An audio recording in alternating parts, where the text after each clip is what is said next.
Hello everyone, welcome back to my YouTube channel USP. तो आज हम लोग कक्षा 10 और 12 के एक महत्वपूर्ण जीवन परिचय को पढ़ेंगे जो कि हर बार बोर्ड परीक्षा में आता है। हाँ तो चलते हैं। हाँ तो एक बात, चलने से पहले वीडियो को लाइक शेयर कमेंट और चैनल को सब्सक्राइब करना ना भूलिए। तो आइए चलते हैं। सबसे पहले हम इनका संक्षिप्त परिचय देख लेते हैं। तो इनका जन्म सन 1889 ईस्वी में हुआ था और कहाँ पर हुआ था? काशी में हुआ था। और इनके पिताजी के नाम की बात करें तो इनका पिताजी का नाम देवी प्रसाद था और इनकी माताजी का नाम मुन्नी देवी था। और इन्होंने लेखन विधा, कहानी, काव्य, उपन्यास आदि विधाओं पर इन्होंने अपना प्रभुत्व कायम किया है। उनकी भाषा शैली शुद्ध है, सरल है, संस्कृत निष्ठ खड़ी बोली है। और मुख्य रचनाएं कामायनी, झरना, आंसू है, छाया है। और कहानी की बात करें जैसे मधुआ है, गुंडा है, पुरस्कार है, ममता है और चित्र मंदिर है इत्यादि इनकी कहानियाँ हैं। और फिर इनकी मृत्यु की बात करें तो 15 नवंबर सन 1937 ईस्वी में इनकी मृत्यु हो चुकी थी। तो आप इतना पूरा फ्लो चार्ट बना देंगे, इतना पहले लिख देंगे तो फ्लो चार्ट से ही एग्जामिनर देखेगा एक सरसरी निगाहों में, फिर कहेगा हाँ ये सब सही है बस तुरंत। क्योंकि उसके बाद उतना टाइम तो होता नहीं। हाँ मानते हैं टाइम होता है, चेक कर सकते हैं, लेकिन आप ऐसे लिखिए ज़्यादा सही रहेगा। तो देखिए जीवन परिचय। प्रसाद जी का जन्म काशी के सुप्रसिद्ध सुघनी साहू नामक परिवार में 30 जनवरी को सन 1889 ईस्वी को हुआ था। ओके।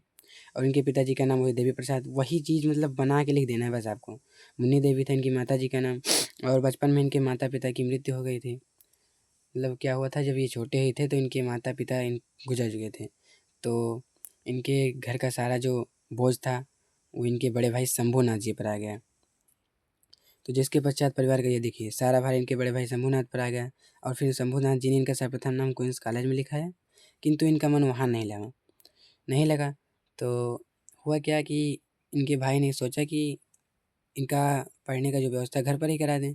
तो फिर इन्होंने योग्य अध्यापकों और स्वाध्याय से ही इन्होंने फिर उर्दू, फारसी और हिंदी अंग्रेजी जैसी भाषाओं का गंभीर अध्ययन प्राप्त किया। अब ये साहित्यिक बच्चे देख लेते हैं।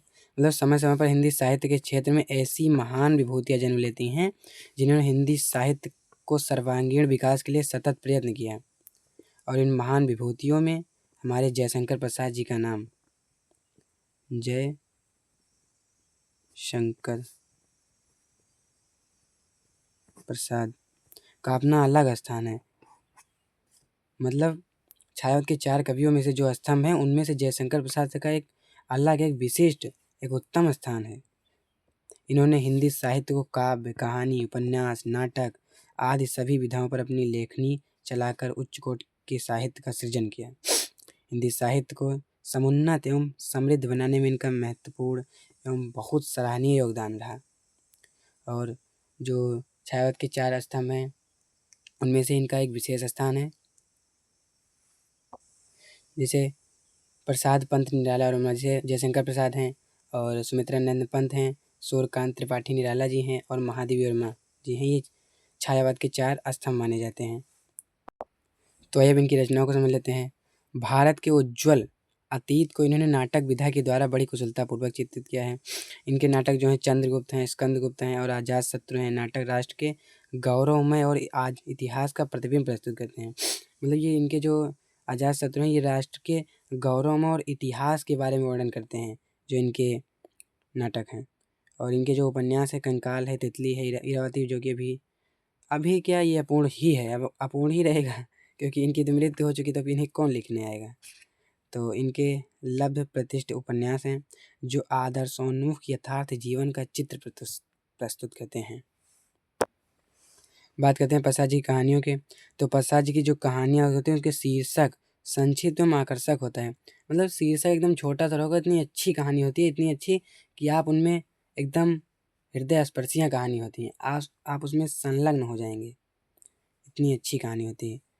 आकाशदीप, प्रतिध्वनि, मधुआ, पुरस्कार, गुंडा, ममता, चित्र मंदिर आदि कहानियों ने कहानी विधा के अंतर्गत एक नए युग का सूत्रपात किया है। तो इतनी रचनाओं को आप याद कर लीजिए और जो भी आपसे होती हैं उनको भी याद करिए, क्योंकि जो 20 विकल्प आते हैं, 20 MCQ आते हैं, उनमें आपको बहुत सहायता प्रदान करती हैं। तो बात करते हैं इनकी मृत्यु की। अंततः 6 रोग से पीड़ित ये रोग सैया पर पड़ गए हैं। 6 रोग क्या? वही टीबी होती है, तो वही टीबी।